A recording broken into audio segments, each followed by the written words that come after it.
The last presenter on our panel is Andrew Uden. And Andrew is the co-founder and COO of Quantified Ag, which is also known as Fitbit for cattle. Andrew's a fifth generation cattle rancher. Grew up in central Nebraska where he cut his teeth on the family feeding and livestock operation. I call him the gentleman cowboy.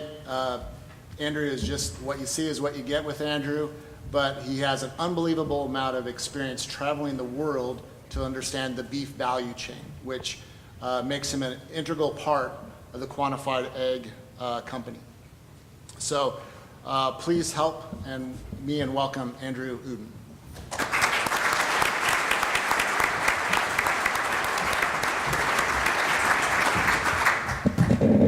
I want to thank Department of Economic Development and Invest Nebraska for inviting me to be here today and for all their continuing support and helping Quantified Ag kind of on our journey to help the beef industry.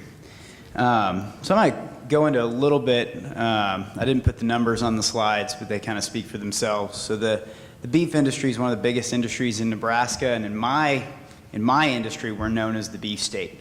Texas likes to brag they have more cows, but we feed more cattle every year, and that number continues to rise. The feedlots here do more with less resources than almost anywhere else in the world, and we continue to see innovations coming out of the industry here faster than anywhere else in the world. So when we started building Quantified Ag, the combination of the beef industry and the producers we have here, as well as the startup community around us, was really the reason that's made us successful today. So we're very thankful for the state of Nebraska and to the community here. Currently today, I don't know how many of you guys are on a feedlot on a daily basis. I know I certainly am, but I'm usually the minority in the room. So, but I mean, every single day, humans go out and they look for sick cattle. The average pen rider, depending on the size of the feed yard, might look at 5,000 all the way up to 10,000 head of cattle a day. So on average, they're seeing an animal about 2 to 4 seconds, every single animal. Now, in that 2 to 4 seconds, they have to make a judgment call of, is this animal sick? Do I need to give it antibiotics? Do I have an outbreak? What's going on? So judgment is very kind of in the eyes of the cowboy, and it goes to say that this is not a job a lot of people grow up wanting to do. So the cowboys of the American West are dying out at a rate unprecedented. So we are having labor shortages across the industry, and our animal health subsequently is getting worse and worse, even though we have better pharmaceutical tools at our disposal.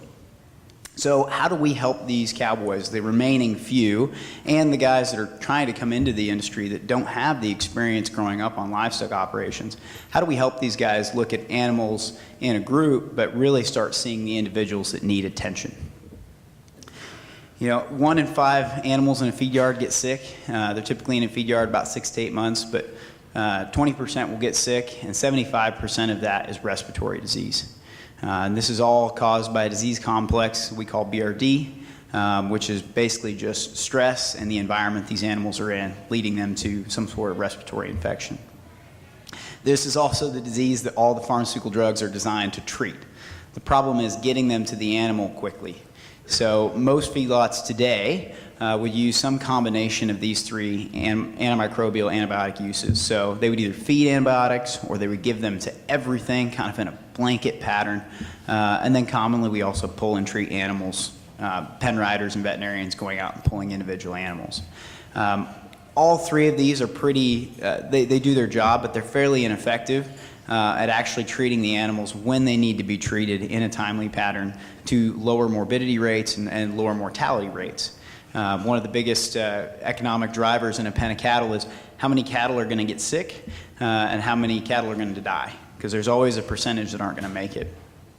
And when your margins are $5 to $10 a head and every dead animal adds $20 in cost to every single other animal in that pen, it gets to be a very touchy issue for our customers. The other thing that's really important to us as a company, a lot of people in my company have kids, and we read the news, and we're all scientists, so we know that the antibiotics we're using every day in the cattle industry are also the same antibiotics we're using and we're giving to our kids. And there's a tremendous amount of risk in the scientific community around this factor. So as we look at that, we say, well, the only way to really start backing away from that is to use less antibiotics. And consumers tend to agree. World Health Organization, Center for Disease Control, and National Science Foundation have all launched anti-animal antibiotic campaigns in the last 2 years. So this is putting a tremendous amount of pressure on our industry. McDonald's recently announced that they're going to stop buying any poultry that's had antibiotics. They're going to start limiting the amount of antibiotics that can be used in beef cattle. And all these things make us significantly less competitive than our overseas competitors in Australia, New Zealand, and Brazil, where they have cattle on free range, so their disease pressures are lower. So if we want to stay competitive as the cattle feeding state, we want to continue to see our industry grow and allow people to come back to these family operations, because most cattle feed yards in the country are still family-owned operations. We need to give ourselves the tools to be competitive. So our team at Quantified Ag, there's 2 cattle guys, myself and Alex Heine, and then the entire rest of the team is software developers, data scientists, designers, and back-end infrastructure developers. We've done all of our engineering right here in Lincoln, Nebraska, with a group called Communication System Solutions. They've done all of our hardware. They've worked with us on firmware, and they've helped us get all of our patents for our devices.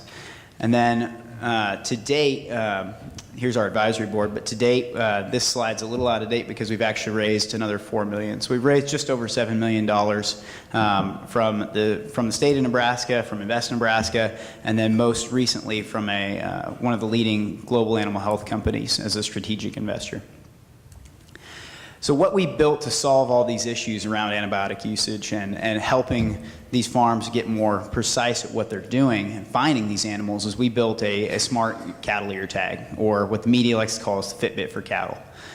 So this tag goes up into the top of the ear. It's got a temperature probe that looks down the ear canal and very accurately gets us the core body temperature, as well as recording biometric behavior, meaning movement, step count, all of those things that you'd commonly see on a Fitbit, but have never really been collected on an animal.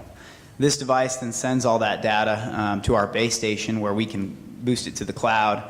And once it's in the cloud, we have a lot of machine learning algorithms that kind of break that data apart and let us know which animals are struggling, which animals are outliers to the group. This allows us to start to find the animals much sooner. In fact, we've given ourselves a goal as a company to find the animal in the first 48 hours of a disease outbreak. Most times, bovine respiratory disease is a 7 to 14 day disease, and most pen riders are finding it day 7 or day 8. So by the time they find it, the animal's already suffered enough. They've typically lost weight, and with that, they've lost money. To go along with this, as we dig more and more into the industry, and as I spend a lot of my chain working not only with feed yards, but with the packers, with the ranchers, and everybody up and down that value chain, we start to see a huge need for improved software, improved transparency of the data of how these animals are being raised at every level of the industry. And so we've started with a feed yard management platform that allows you to manage cattle at the lot level, down to the pen level, and then now with our sense tag down to the individual animal level. But the next thing that we're working on is actually launching this platform across every sector of that value chain. So working with packer partners, working with ranchers and backgrounders and sale barns, and trying to say, how do we make this a very transparent data chain so that we feel comfortable sharing this information, and we can start to really dig into what these animals need on arrival, what programs these animals can go into. Today, there's a $325 a head difference in animals that are natural versus animals that have received an antibiotic. And the current audit program, you have to keep animals 100% separate for their entire life if they're going to go into the natural program, which doesn't make a lot of sense if you have a device like this. Suddenly you can map that animal's entire health history. You know if he's been given antibiotics or not based on the biometric reactions in his data. And so when you can break that out, suddenly you're marketing one pen of cattle 5 or 6 different ways, creating a lot of economic value for those producers. So, I mean, our long-term goals very much align with the Nebraska Cattlemen, the National Cattlemen's Beef Association, and where we see our customers trying to lead us down that path. Again, we're very fortunate to be in the beef state. We're very fortunate to have a lot of cutting-edge producers and a lot of good business advisors in the startup community here, including Dan and the guys at Invest Nebraska. We've received a lot of help, and we just are very thankful for that. So, thank you.